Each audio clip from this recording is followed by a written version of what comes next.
One of the things that video it says, we are Marshall. Now, Tim mentioned a little bit earlier, you know what? When you're at school, I am Eastgate. When you're at work, I am Eastgate as an individual. But when we all come collectively together, we are Eastgate. Now, I need a couple of cheerleaders in here this morning. Is anybody in here that doesn't mind being up front, likes to be loud? Bishop, thank you. Come on up here, Sawyer. Bishop, you got volunteered real quick. Now, we're going to need you guys to be a little bit loud, okay? Bishop, your job is to get this side of the crowd going over here. You got the easy part. We are. Sorry, you got the hard job, Eastgate. Now, Tyler, you need to come up here, buddy. Yeah. We've got a real cheerleader now, okay? Now, your job, Tyler, is to do a couple cartwheels behind us. We got to get this thing going. Now, this is a little bit of competition this morning, okay? Now, I want to see which side of the church has the most spirit this morning, okay? Do we have any spirit in the church at all? All right, here we go. He said, I don't lose. Okay. You ready, Bishop? We are. Bishop! Except for Eastgate. I like the enthusiasm. All right. Yeah, Eastgate, yeah. Okay. Woo. Football players aren't the smartest kids in the world. That's okay. He got hit too many times. All right, let's try this again. Come on, Bishop. I want to hear your loud voice.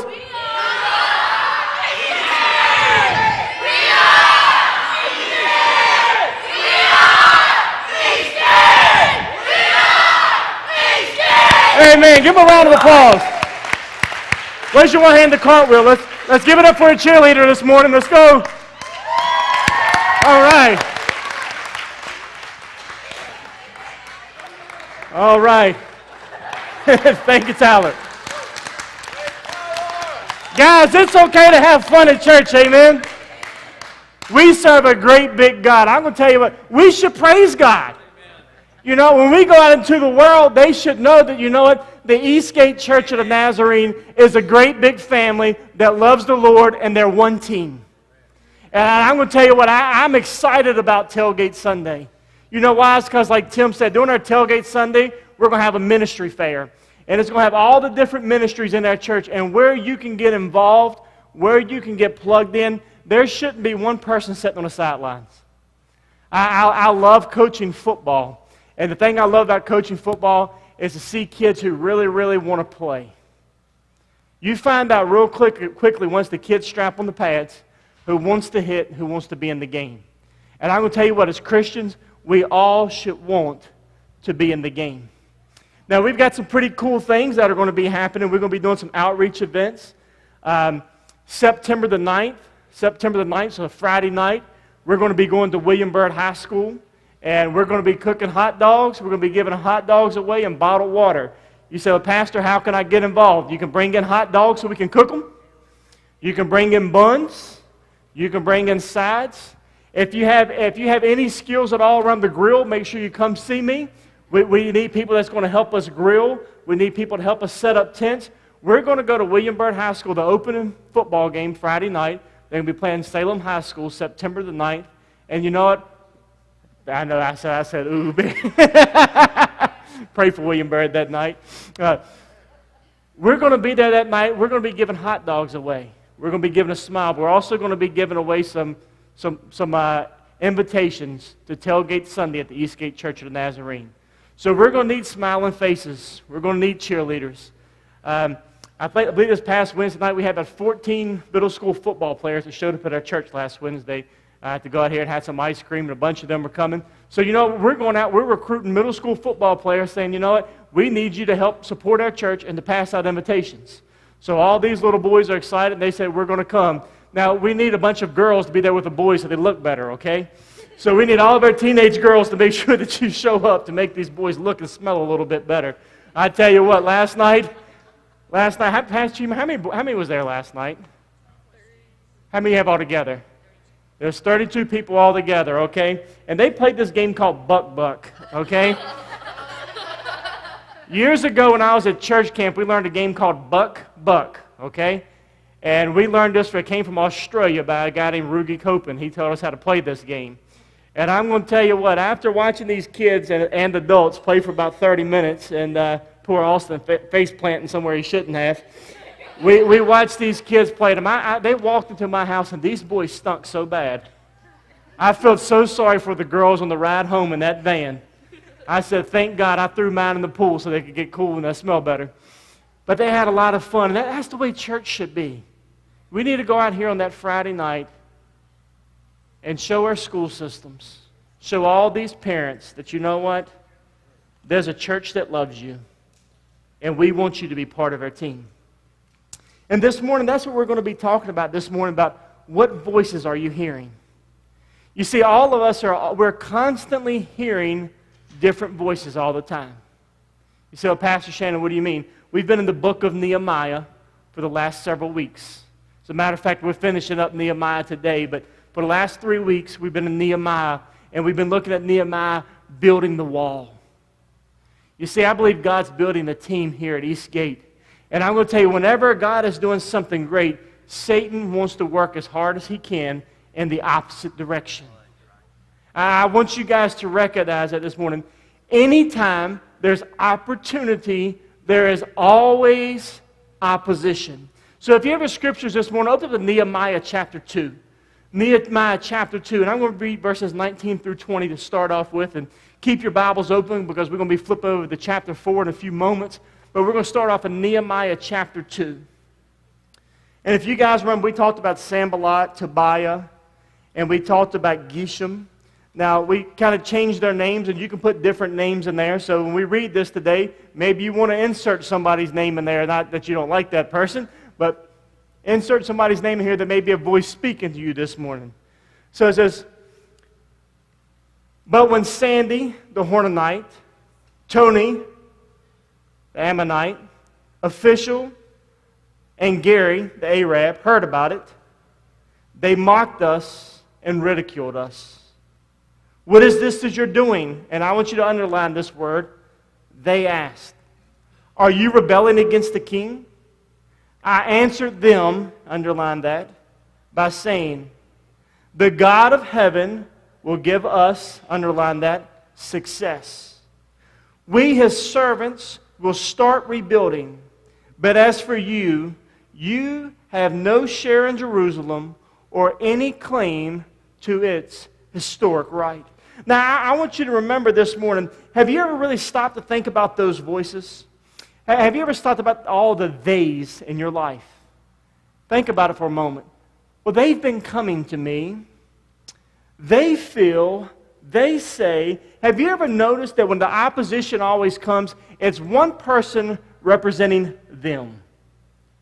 Whenever God's doing something great, somebody will come to you and goes, well, they said, I heard that they... And have you ever looked at somebody when you start hearing this negativity? Because usually that's what happens when somebody goes, well, you know what? Mike, I've got to talk to you. They said that this tailgate Sunday is not going to have enough Virginia Tech fans. Not true. I believe it's a bunch of baloney, but they said... Amen. Have you ever noticed that they have all the theys out there? Bob, they said there'll be no UVA fans here because West Virginia was going to take over. I believe they're lying. So all of a sudden, you hear about all the theys, okay? And you really stop to ask this question, because this is what I started doing. I learned a long time ago as a pastor when somebody comes up to me and goes, well, I've been talking to these people, and they said, you know what I always do? I set a look at them and say, first of all, tell me who they are. Oh, well, Pastor, I can't tell you who they are. I don't want to break any of their confidence and tell you who they are, because I don't want them to be upset. Well, I said, you know what? If they have a voice, I need to know who they are. And usually what you find out is if you're at work, if you're on the job, if you're at school, Satan always wants you to think they are a lot of people. But you'll typically find out it's usually 2 or 3 people. And what Satan does, he tries to do everything to get your eyes off the vision and the direction that God is sending you so you will listen to them. You see, Nehemiah, he said, I'm not listening to that junk. Nehemiah knew that he was called to be on the wall.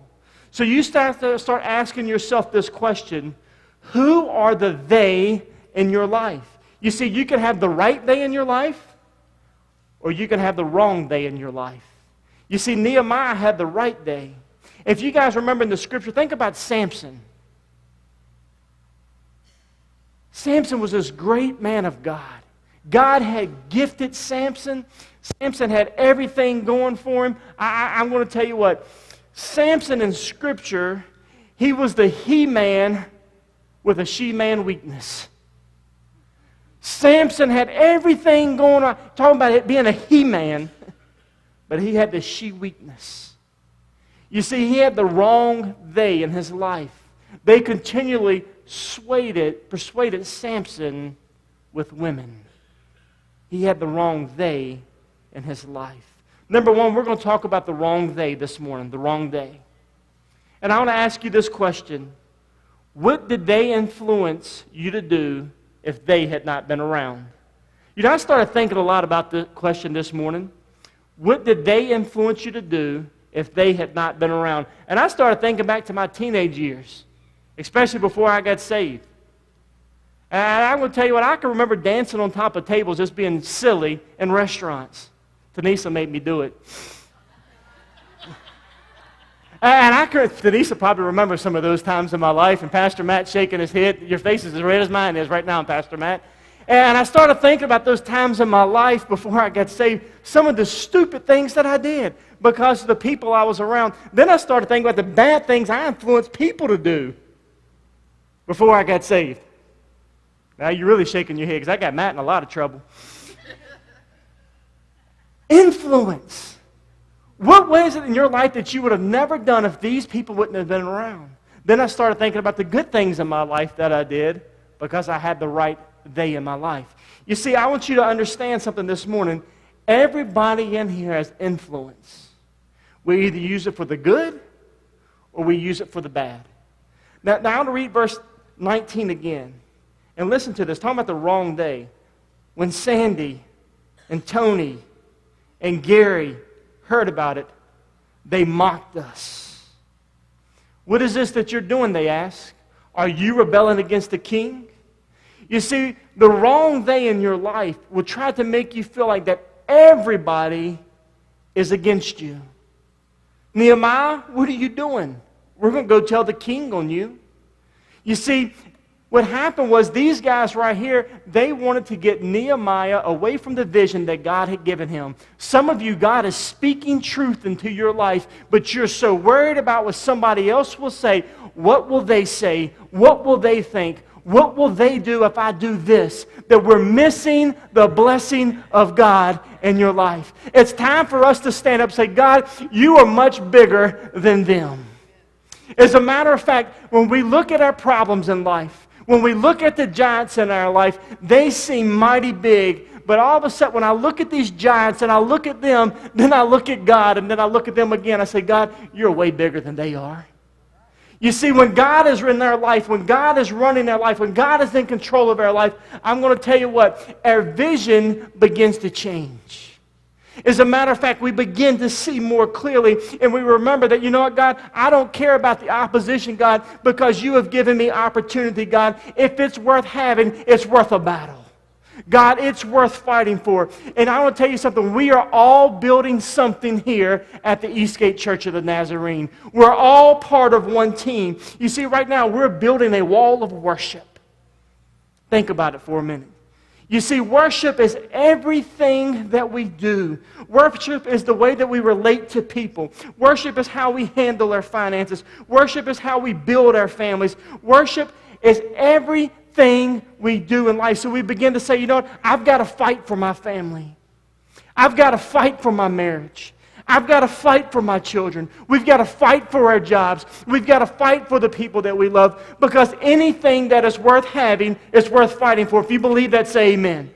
I'm going to tell you what, I see Satan attacking more now than I have in a long time. You know why? Because God is in the midst of doing great things. When you see, I want to tell you this, amen, God deserves a hand clap this morning.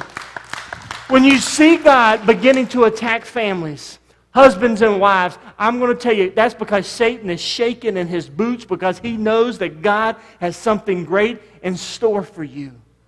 Satan has no right to your life. He has no right to your family. We have to stand firm and stand strong and say, God, I am going to stand with you. In verse 20 it says that Nehemiah answered them. You see, he said, we're not going to really answer to you. He said, we're not going to take a vote. He said, God said to go do it, and we're going to do it, and He's going to give us success. You know, when God gives you vision, He gives you direction, your job is not to answer to them. Your job is to answer to Him. I want you to catch it. We're not to answer to them. We are to answer to Him. When God gives you the vision, hey, it ain't nothing to it but to go ahead and do it.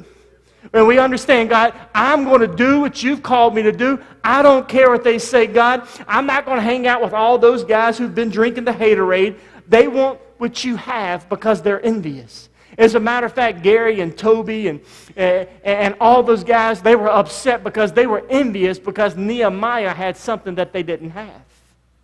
And what happens in life is you'll find out people will be envious of you because God is moving in your life.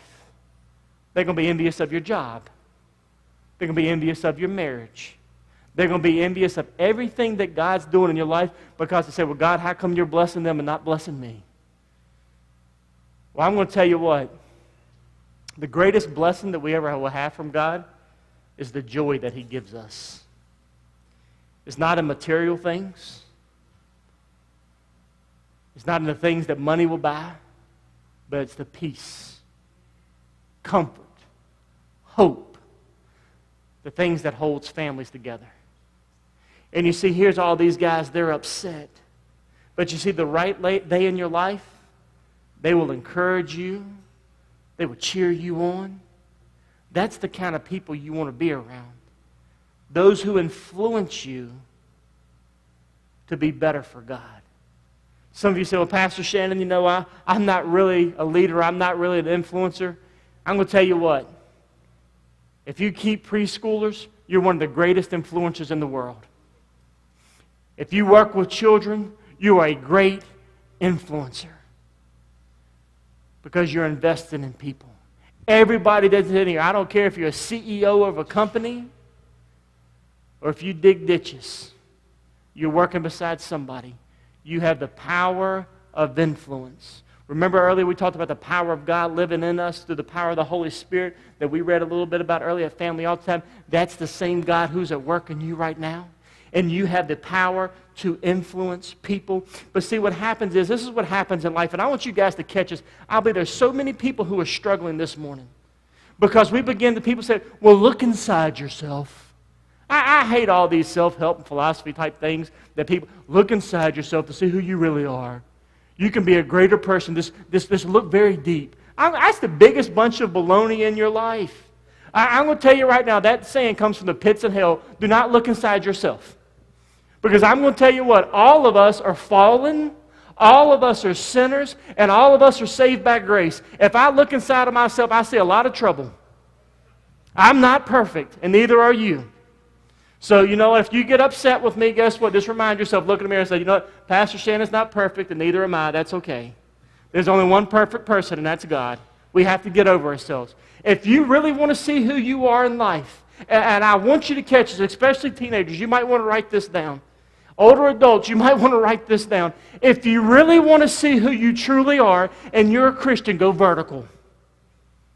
Because we're not looking at ourselves in the image that God created us. We're identifying with our old self because we're looking inside of us and seeing all the flaws, all the faults, and all the problems. God says, go vertical. He said, because when I came into your life, I took control of your life. He said, you are created in my image. He said, you are spotless. You are clean because of what my son did for you on that cross. He said, you are created in my image. You're a child of God. You've got that royal blood that's running through your veins. So when the world comes to tell you that you're not smart enough, that you're not good enough, that you're not pretty enough, that you're not worthy enough, you look at them and say, you know what, Satan, you go straight to hell where you belong because I am a child of the King. And I have royal blood running through my veins. God has a plan for me. God has a purpose for me. God wants to do something amazing in my life. And no, it's not about me, but it's about what Jesus Christ is doing in me and what He wants to do with me. And with God's help, I'm going to be who God called me to be. You see, too many of us are looking to them and looking to they and all those who are around us instead of looking to God. And I'm going to tell you what, if you want a true, healthy self-image, you say, you know what, God? This is how you created me to be. You see, true self-esteem is putting yourself into God and allowing Him to run your life. You see, we have to start looking at things different. And we begin to realize, God, I'm not going to look to my right. God, I'm not going to look to my left. God, I'm going to look to you. And God, I'm going to put people around me who's going to constantly point me to you. You see, the right they will always point you back to God. The wrong they always compares you to them. Well, you don't have what I have. You're not doing what I'm doing. Can I tell you something? And I'll probably preach on this here pretty soon. There's some things in Facebook come straight from the pits of hell. I'm just going to tell you straight up right now. Let me take my selfie today. I'm at this beach and you're at the lake. You know, oh, you got a new car? Well, check out my new car. It's all about me. I'm here and you're there. Have you ever noticed that? I'm here and you're there. Look at me. Look at this. It's all. God says, no, it's not about you. You see, when we start comparing ourselves to them, we're never going to realize who God's called us to be. Don't play the comparison game. You know what? I had to learn a long time ago, I'm not Billy Graham. But it's okay. God didn't call me to be Billy Graham. And to be real honest, I'm glad He didn't, because I enjoy being in the local church. I like you. I wouldn't want to be Billy Graham, and I wouldn't want to be any of these other traveling evangelists. You know why? They see different people all the time. This is my family. And I realize this is where God's called me to be. And you know, we can't play the comparison game. You know what? Be what God has called you to be. Be who you are. You see, we have to find our identity in Jesus Christ, and so many people are trying to find their identity in so many different things. You know, where's Tim and Diane? I read a post this week that Timmy wrote. A lot of you guys have been praying for Timmy Metter, I know, and Timmy's played 3 years of college football, had a great career, but Timmy hurt his back and been having issues for a while. And because of that, he's no longer going to be able to play football in college. You know, can you imagine your senior year after spending your whole life playing football that you recognize because of an injury you can't play? But you know, I was reminded this week, and I really thought a lot about Timmy. His identity is not as a football player. His identity is who he is in Jesus Christ. And he's making an impact in students all around him. From what I understand, there's a group I want to start some FCA at their college where they never had one. That's way bigger than football, guys. Your identity is not being a cheerleader or a soccer player on a dance team. Your identity is not being a CEO of a company. Your identity is not the job that you have. Your identity is who you are in Jesus Christ. Because when we begin to realize who I am in Jesus, then I begin to have true joy in my life. It's not based upon how I perform on a football field or a basketball court or a soccer field. It's not based upon how I perform doing dance. It's not based upon an Olympian who's running or diving or swimming. That we realize, you know, I'm much more than this. I am a child of the King. And we realize that my identity is not in the things that I do. My identity is found in Jesus Christ. You see, Nehemiah, he understood that. I want you to flip over to chapter 4 with me, Nehemiah chapter 4, and I'm going to begin reading in verse 1. It says, when Sanballat heard that we were building the wall, he became angry and was greatly incensed. He ridiculed the Jews and the presence of his associates and the army of Samaria. He said, what are those feeble Jews doing? Will they restore their wall? Will they offer sacrifices? Will they finish in a day? Can they bring the stones back to life from those heaps of rubble burned as they are. Tobiah or Tony, the Ammonite, who was at his side, said, "What are they building? Even a fox can climb up on it and break it down, all of their stones." Hear us, our God. We are despised. Turn their insults back to their own heads. Give them over as plunder into a land of captivity. Do not cover up their guilt or blot out their sins from your sight, for they have thrown insults in the face of the builders. And I love this part. So we rebuilt the wall to all of it reached half height, for the people worked on it with all of their hearts. When Sammy, Tony, the Arabs, the Ammonites, the people of Ashdod heard that the repairs to the walls in Jerusalem had gone on and that the gaps were being closed, they were very angry. Have you ever noticed when God's doing something great, people begin to get angry? I want you to catch that in your life, because I'm going to tell you right now, when God's moving, and He's moving in your life, if He's moving in your ministry, God's doing something great, people are going to get angry. I want you to understand that.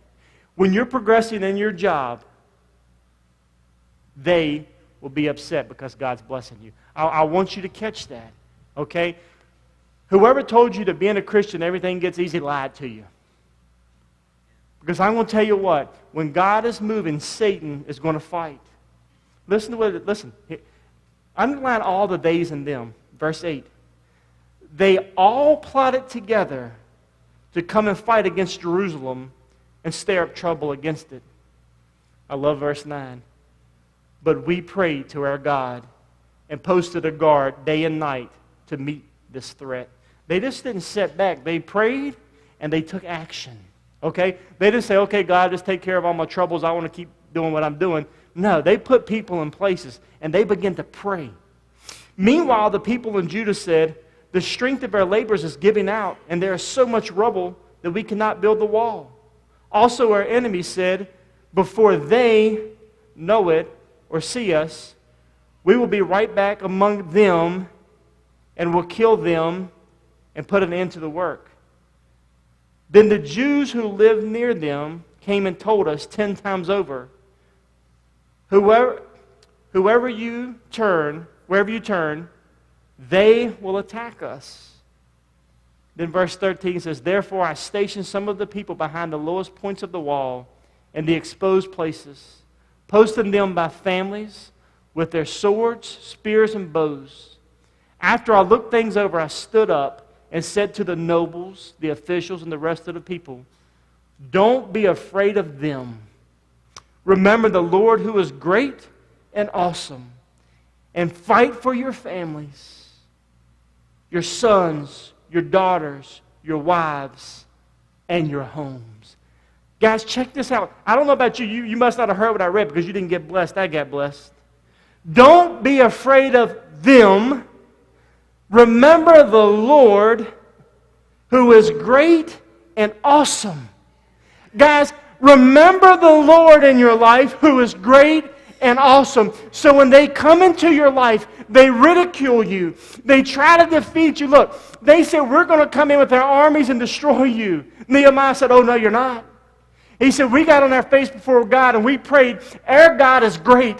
Our God is awesome. He said, and don't worry, because you know what? There's a whole group of us that love the Lord too. He said, it's not just me. And he said, all these people have got my back. They stood there behind the walls in the low points, in the parts where they were being attacked the most. They hid behind there with swords in one hand and tools in the other. He said, we're going to keep on doing what God called us to do, and we're going to fight the fight that God has brought to us. God had given them a vision. I want you to check this out. You see, if you're hanging around with the wrong they will always try to keep you from being you. They're going to attack you in every way that they can. You see, God will never ask you why you want more like them. He's going to ask you why you wouldn't more like Him. You see, they will try to keep you living in fear. And that's exactly what these guys did. They kept coming out talking about how they were going to bring their armies in. They made fun of the wall. Even a fox can jump on it and fall down. Look at all this rubble. You don't have anything to build from. They said, oh, but my God does. Guys, do we forget sometimes? We get so caught up in life sometimes we forget that our God owns it all. Think about that for a moment. See, they're going to try to keep you living in fear, saying, I'm not good enough. I can't do it. I'm not smart enough. I can't send my resume there. I can't try out for that team. I'm not able to. I can't do what they do. You see, they're always going to try to attack you. They're always going to try to keep you living in fear because they want what you've got. But see, the right day in your life will totally change your life. Remember Joshua and Caleb? Think about this for just a moment. Joshua and Caleb, Moses sent them out to scout out the promised land. Hey, go out there and scout out the other team, see what's going on over there. They came back and they said, man, there's grapes there as big as basketballs. They said the land is so great, it's flowing with milk and honey. It's everything you can dream and even imagine. They said, this is the greatest place on earth to live. And these 12 spies that Moses sent out, they came back with a great report of the land. 12 of them.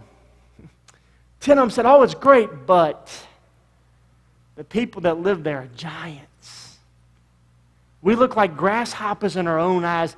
Compared to them, we're so small. If we go in there and try to do what God has told us to do, now check this out, God had told them to do it. God had already promised to give them. If we go in there, they will crush us. Joshua and Caleb said, hey, we can do it. Remember, it ain't nothing to it but to go ahead and do it. Just remember that. We can do it. God's called us to do it. God's got our back. There's said as roughly 2 million Israelites at this time. I looked at some sources that said even higher than that. 2 million Israelites. Listen to 12 negative people. Listen to they. Listen to them. 2 million Israelites. God had promised them the promised land. I've got something great for you. I'm going to give it to you. All you have to do is be obedient. 2 people, Joshua and Caleb, said we can do it. Now check this out. 2 million people wandered in the desert for 40 years. They all died and never made it to the promised land because they listened to them. The only 2 that got to go where God had promised them was Joshua and Caleb. A whole generation missed out on the promise of God because instead of listening to Him, they listened to them. You see, in your life, you have to ask yourself this question. Who are they in my life? Who are they? You see, I was joking the other week, and I was picking with you guys a little bit about the chihuahuas on the train tracks. You're a freight train. And you hear that chihuahua. More like, they don't have a good dog bark, you know. Let's get the chihuahua bark down. So some of you guys picked to me about the chihuahuas. Oh, don't make fun of my chihuahua. I love my baby chihuahua. So we're going to make fun of poodles this morning. So you got this big train. Christina, do you have my picture up there? I want you to shout. Maybe she can pull this picture up. Hopefully they can. Somebody sent me this picture after we had preached about this. I don't know if she can find it or not. Maybe it'll come up. But you're a freight train. You're on God's tracks. God's calling you to go somewhere. He's calling you to go with Him. You're a freight train.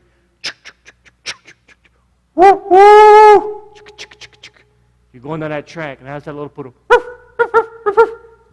That freight train's not going to stop for a poodle. It's not going to stop for a pack of poodles and chihuahuas. I don't care how much they stand on the tracks and bark. That freight train's going to keep on going. And either one or 2 things is going to happen. They're going to get out of the way or they're going to get ran over. Remember, God is the engine that's driving that train. When you're on His tracks, nothing's going to stop you. When God's called you to do something, you've got to do it for God. You have to have the right they in your life. Those who are willing to fight with you. Those who are going to stand beside you. Those who are going to be brutally honest with you and say, you know what you're doing is wrong, and I love you enough to tell you. Those who are going to hold you accountable, that's going to stand right there. They're going to stand in the gap. They're going to encourage you. They're going to lift you up. They're not the why people. Why do you believe God's doing that? Why this? Why? Have you ever been around the why people? We talked about them last week. There's whine. Why? Stay away from those people. I'm going to tell you what. If I saw some of you guys nudging your husbands and wives nudging you. You can't stay away from them. Pray for them. We'll talk. That's a whole other sermon series. Why? Whine. Stay around positive people. Stay around people who are going to lift you up. Stay around people who are going to link arms with you and say, you know what? Hey, we're in this fight together. Which brings us to number 3. Examine the they in your life. Examine the they in your life. How do I know if I have the right they in my life? How do I know if I have the right they in your life? And you have this in your outline. You might want to take this home and look over it. Number 1, do they motivate me to love God more? Do they motivate me to love God more? Do they motivate me to love God more? The people that I'm hanging out with, are they pointing me to God? Are they sharing with me what God's doing in their life? Number 2, do they celebrate God's blessing in my life? Hey, when God blesses you, are they celebrating with you? Are they excited for you? Or are they going, why did God do that for you and not me? Are they celebrating God's blessings in your life? Number 3, do they have my back? Do they have my back? You know what? When the enemy comes, and I want you guys to recognize this because sometimes we believe that the enemy is the person sitting across the desk from us. They're not. I want you to understand that. The person maybe who's sitting across the aisle from you this morning, they're not your enemy. Satan wants to make you think that. You see, the enemy is not flesh and blood. Scripture is about its principalities. It's Satan and his demons. You see that person right there? Now, Satan may be using them. Don't go and do not walk up to them and go, you know what? I love you. God told me to love you. But really, Satan's using you. You must be a tool of the devil. Don't go and tell them that. That's not very encouraging. And I know some of you may have told your spouse that this week. Don't go and do that. That's not a good thing. Your fight's not with them. Okay? Your fight's with Satan and his demons. As a matter of fact, you live your life in such a way that person wants what you have across that desk from you, across that aisle from you, across that counter from you, wherever you're at. Live your life in such a way they want what you have. Number 4, do they hold me accountable? Do they hold me accountable? When I'm not doing what I should, when I have a bad attitude, do they hold me accountable? Say, you know what? Hey, what's going on? Do they hold me accountable? Number 5, do they live what they believe? You see, it's one thing to say it, but it's a whole nother thing to live it. Do they believe? Do they live what they believe? Number 6, do they have the right they in their lives? Do they have the right they in their lives? Who are they hanging out with? Are they hanging around with people that are encouraging them and building them up? You see, if you really want to know who you really are, it's real simple. Take out your cell phones. You don't have to do it right now. But if you really want to know who you are, take out your cell phones and go through your contact list, or if you want to get real this morning, go through your calls and go through your text messages. Look at the people that you're talking to the most. Are they encouraging you? Are they lifting you up? Are they being Jesus to you? How are you relating to them? Or do they only talk to you when they want something? Or are they only criticizing? Who are they? You know, you can go through anybody's phone, look through their top 10 people on their phone. The truth of the matter, I always laugh. People say, well, I don't want to go to a church but so big. I want to go to a smaller church, this and that and the other. Truth of the matter is we hang out about 10 to 12 people. That's just the truth of the way life is. We probably have 10 to 12 very close people in our life. I'm going to tell you what, if they're not encouraging you, if they're not lifting you up, you have the wrong they in your life. I challenge you this morning to ask yourself this question. Are they influencing me to be better? Or are they influencing me to be like them? You see, you can look at your cell phone and tell your future this morning. Isn't that kind of crazy? Because you're eventually going to become one of them. You see, you can either be a positive or you can be negative. It's all a choice that we have. And the question is, how are they influencing you? You see, this morning, I believe there's a lot of people in here right now who struggle. They struggle with self-esteem because they're trying to be like them. I've got to dress this way, got to drive this kind of car. Their kids are doing this, so my kids got to do that. They're doing this, they. I, me. And we're looking this way constantly. And we think our self-esteem is our identity. And it starts with students. My self-esteem is my identity and how I see myself. Am I pretty enough? Am I thin enough? Am I tall enough? Am I too tall? I tell you, it's hard for teenagers, but guess what? It doesn't stop there. I want to tell you the truth because it goes on to adulthood. Do my clothes fit me the way they used to? I'm starting to get wrinkles in places I didn't know I could have wrinkles. My clothes don't fit me quite the way that they used to. Everything started north, now it's heading south. We all struggle with those things. Especially if that's how we identify with ourselves. The way I look, the way I dress, the car I drive, the house I live in. You see, if that's how we identify our life, our life's always going to be like this, up and down. Up and down. Because it's going to be based upon circumstances and situations. But when I begin to identify who I am in Jesus Christ and the calling He has placed upon my life, and I become completely obedient to Him, then I realize, you know what, God, you've created me for something special. God, maybe you called me to be a greeter, and I'm going to be the best greeter out here at this door that I can be for you. I'm going to smile. I'm going to help people find a seat. God, maybe you want me to work in a parking lot. God, maybe you want me to work in a nursery. Thank God He didn't call me to work in a nursery. I'm glad He called you. God calls all of us to different things. I like them when they get a little bit older. You give me a kid from 5 to, I don't care, 45, because they're just big kids. I do really good in those areas. Little babies, I told my wife, I said, you know what? I said, we probably would have had 5 or 6 kids if they would have been born at 2 years old. That was the hardest part for me, but I recognized that and realized that. But you know, but God's given all of us different gifts, different passions, different loves. Loves for missions, love for student ministries, children's ministries, college career ministries, women's ministries, men's ministries. And you know what I love about the church? Everybody's so excited about their group, that they're passionate about that. And that's what makes life exciting, because then we're beginning to work where God has called us to work at. And when we do that, you know, enthusiasm breeds enthusiasm. When you're excited about what God's doing in your life, it helps other people get excited about what God's doing in their life.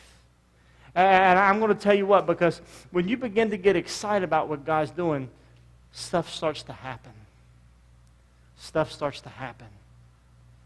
You know what, Wednesday night, Chima, you had a lot of students, and I felt bad for poor Eric. I bet he's working security team this morning, but he drove the van over there to pick up a group of middle schoolers who had been practicing football. And you're talking about stinking? Whew!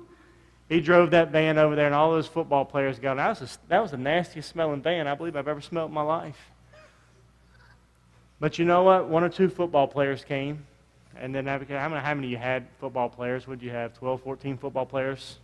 Wednesday night, 12 football players that showed up. And it was pretty cool. Then Thursday, Chima and I got to go watch a football game with a bunch of our students. And afterwards, different students started coming over and said, hey, some of my friends went to your church on Wednesday night. I want to come next week. You know it, because enthusiasm breeds enthusiasm. When 1 or 2 football players get excited about Jesus, then 4 or 5 football players get excited about Jesus. Cool thing is, after Chima and them left last night, I had a couple parents come to my house to pick up kids, and then mom started talking about, you know, my son's never been baptized, and he just recently got saved. And he wants to know more about God in the church. I don't know about you, but these are exciting things. And when God begins to work in your life in the areas that you love and you're passionate about, it's like a wildfire. It takes one spark, and it starts a fire. Could you imagine if we put everything aside and say, you know what? I don't care about the Garys. I don't care about the Tonys. I don't care about the Sammys or Sandys or whoever. I don't care about what they are saying. God, I want to do what you've called me to do. God, I want to be sold out. God, I want to be on fire for you.